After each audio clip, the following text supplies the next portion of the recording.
You know the feeling of having nothing to wear, but you have a wardrobe brimming with clothes? It's been 5 years since we minimized our wardrobe for two to fit into this little space, and with time, it has become a little crowded and disorganized.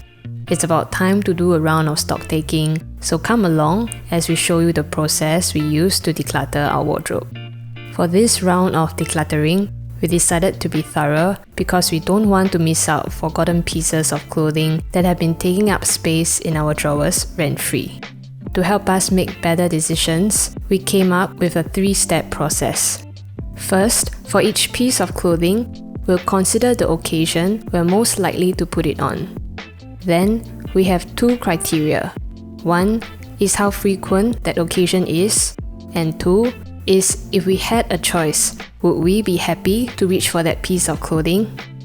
Let's take a look at some examples of how that is put into practice.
Essentially, every piece of clothing will fall into one of the 4 boxes in this fondness frequency matrix.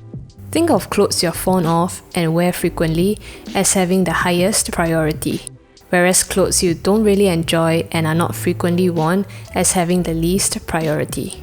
We found that clothes with the lowest priority tend to be those we haven't worn in years and likely never will again. There's simply no reason why we would choose to dress up in clothes we are not fond of for rare, infrequent occasions.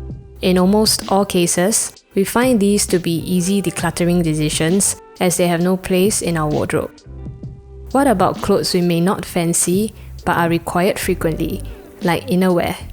Well, we would rather have tattered undergarments than not have any undergarments, so we justify some of these as just-in-case pieces until we get enough new ones. But be careful not to go overboard and hoard too many, as these are just meant to be backups. Ideally, our wardrobe should look like an inverted triangle, filled with frequently worn clothes we are fond of, and less of clothes we are not thrilled to reach for.